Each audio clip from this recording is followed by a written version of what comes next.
Good morning students. हमारा आज का टॉपिक है रेडियल वेव फंक्शन।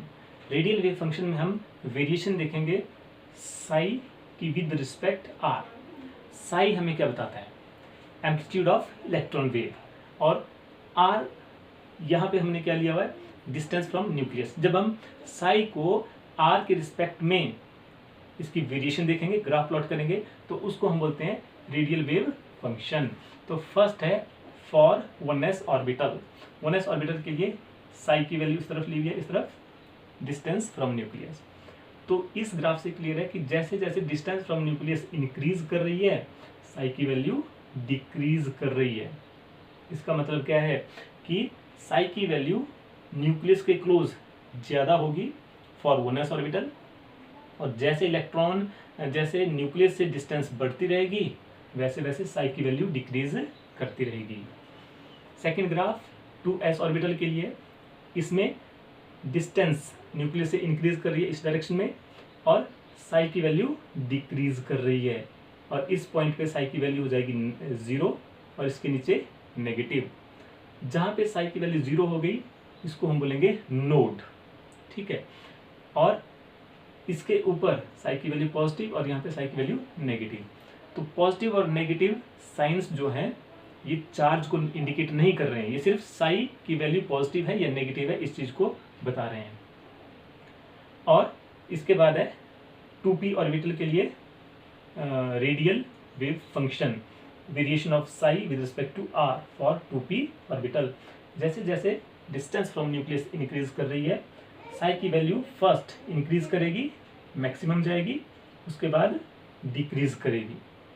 इसका मतलब है कि न्यूक्लियस के क्लोज साई की वैल्यू फॉर 2p ऑर्बिटल कम होगी, 0 होगी पहले, फिर धीरे धीरे इंक्रीज करेगी, मैक्सिमम जाएगी, फिर डिक्रीज करेगी। इसके बाद है प्रोबेबिलिटी डेंसिटी ग्राफ।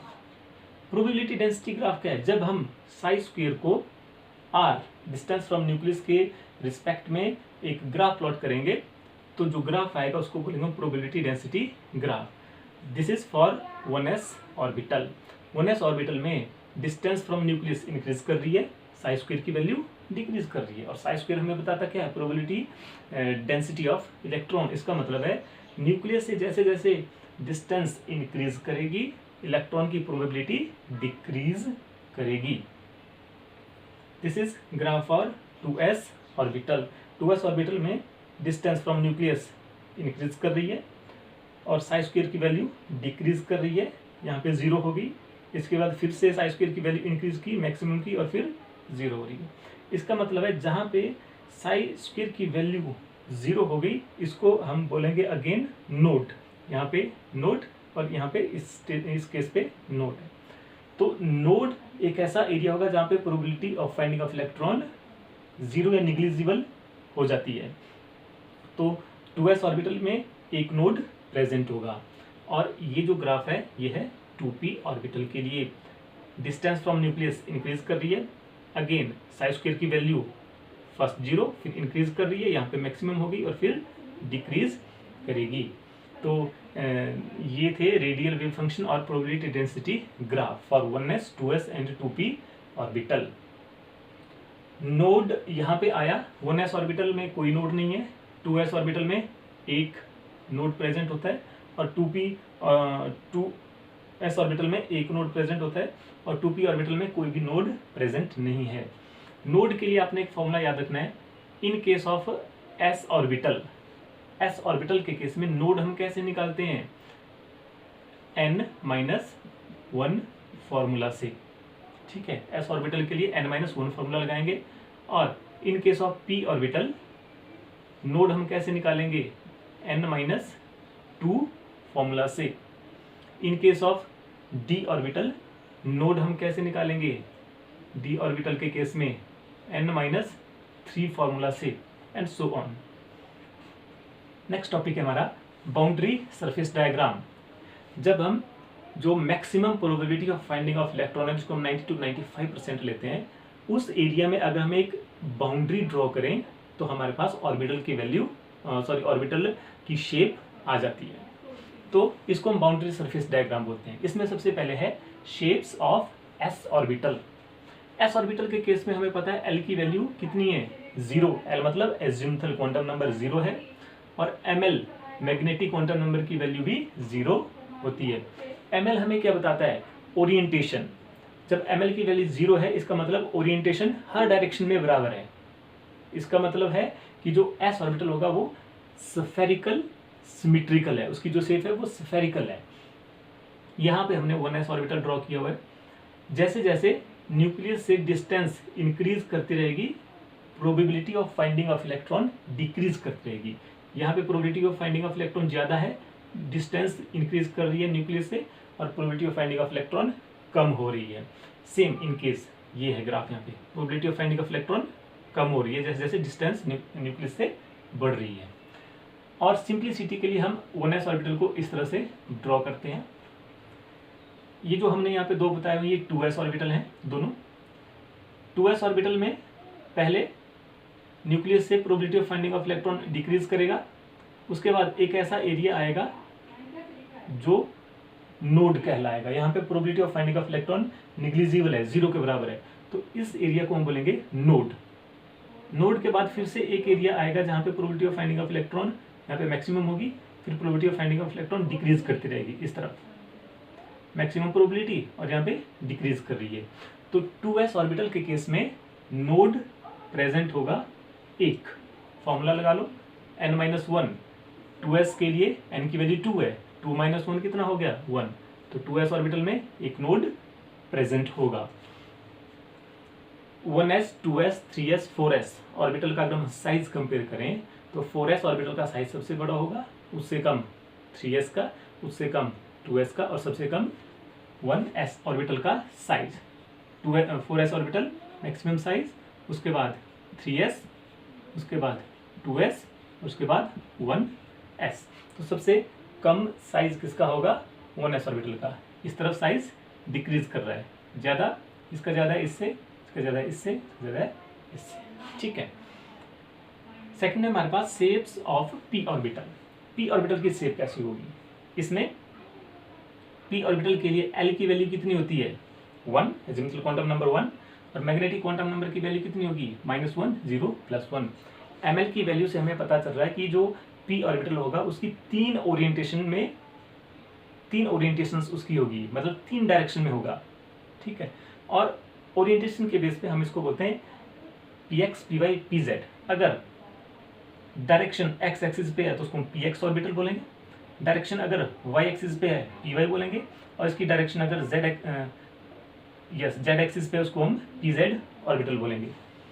और किस शेल का ऑर्बिटल है उसके बेस पे हम इसको नंबर लगा देंगे आगे। जैसे सेकंड शेल का अगर p ऑर्बिटल है तो इसको हम क्या बोलेंगे 2px, 2py, 2pz। Third shell का है तो 3px, 3py, 3pz। Fourth shell का है तो 4px, 4py, 4pz। अब इसकी अगर आप शेप देखें, ये शेप किस तरह की लग रही है आपको, डम्बल, तो इसको हम बोलते हैं डम्बल शेप। तो पी ऑर्बिटल की शेप कैसी है, डम्बल शेप। और जो दो लोब्स हैं, दोनों लोब्स में probability of finding of electron equal होती है, सेम होती है, ठीक है। इन दोनों लोब्स के बीच में एक आपको एरिया दिखेगा जहाँ पे probability of finding of electron होगी 0, इसको हम बोलते हैं नोडल प्लेन, ठीक है।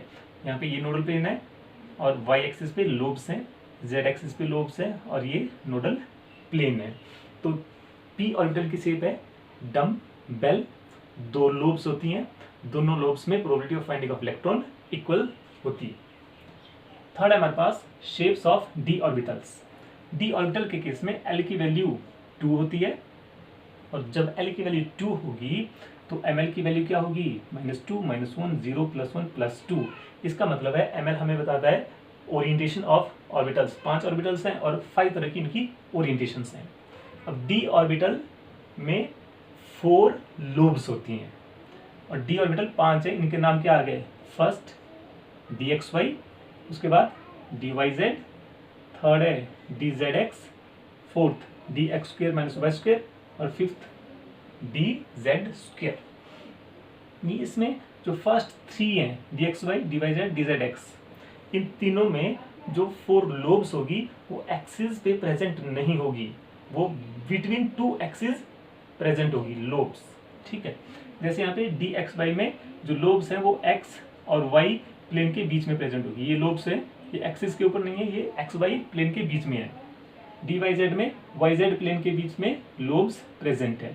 डी जेड एक्स में जेड और एक्स प्लेन के बीच में लोब्स प्रेजेंट है। लेकिन जो फोर्थ डी ऑर्बिटल है D X square minus Y square, इसमें जो लोब्स होगी वो एक्स एक्सिस और वाई एक्सिस के ऊपर प्रेजेंट होगी। जैसे दो लोब्स एक्सिस पे हैं, दो लोब्स वाई एक्सिस के ऊपर प्रेजेंट है। और जो फिफ्थ ऑर्बिटल है डी जेड स्क्वायर, इसमें केवल दो लोब्स होगी और वो किस पे होगी, जेड एक्सिस पे। डी जेड स्क्वायर में लोब्स जेड एक्सिस पे और इनके अराउंड एक रिंग प्रेजेंट होगा जिसमें भी probability of finding of electron होगी। इलेक्ट्रॉन इनके इस रिंग के अंदर प्रेजेंट होंगे। तो 5 ऑर्बिटल हैं डी के। किसी भी ऑर्बिटल में अगर हमने नोड फाइंड आउट करने हैं, रेडियल नोड अगर किसी भी ऑर्बिटल में फाइंड आउट करने हैं, तो हम ये फॉर्मूला यूज करते हैं n माइनस एल माइनस 1।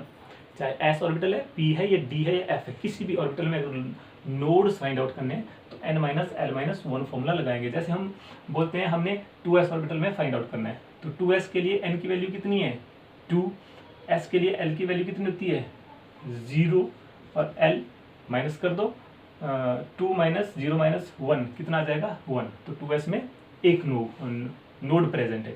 अगर हम 2p में देखना चाहें कि नोड कितने हैं, तो 2p में n की वैल्यू कितनी आ गई 2p के केस में 2, और p के लिए l की वैल्यू कितनी आ गई 1 एंड 0, सॉरी फॉर्मूला में 1 है,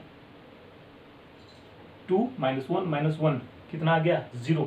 तो 2p ऑर्बिटल में कोई भी रेडियल नोड प्रेजेंट नहीं है, इसमें केवल नोडल प्लेन होता है। ठीक है, वो सभी p ऑर्बिटल में होता है नोडल प्लेन। इसके बाद साइंस ऑफ लोब्स, जो s ऑर्बिटल, p ऑर्बिटल और d ऑर्बिटल्स हैं, इनमें कई बार हम साइंस लगाते हैं, पॉजिटिव और नेगेटिव साइंस। जैसे s ऑर्बिटल में हमेशा पॉजिटिव साइन होता है। p ऑर्बिटल की जो दो लोब्स हैं उनमें एक पे पॉजिटिव तो दूसरे पे नेगेटिव साइन होता है। और d ऑर्बिटल में दो अपोजिट लोब्स पे सेम साइन होता है। जैसे इन दो अपोजिट लोब पे पॉजिटिव साइन है, इन दो अपोजिटिव लोब के ऊपर नेगेटिव साइन है। तो ये जो पॉजिटिव और नेगेटिव साइन है, हमने पहले बोला, ये हमें क्या बताता है, ये हमें चार्ज के बारे में नहीं बताता, ये हमें क्या बताता है वेव फंक्शन के बारे में कि वो पॉजिटिव है या नेगेटिव है। तो पॉजिटिव वेव फंक्शन या नेगेटिव वेव फंक्शन के बारे में ये साइंस हमें बताते हैं। ठीक है, बहुत इंपॉर्टेंट टॉपिक है, अच्छे से देख के इसको समझना है। ठीक है, थैंक यू।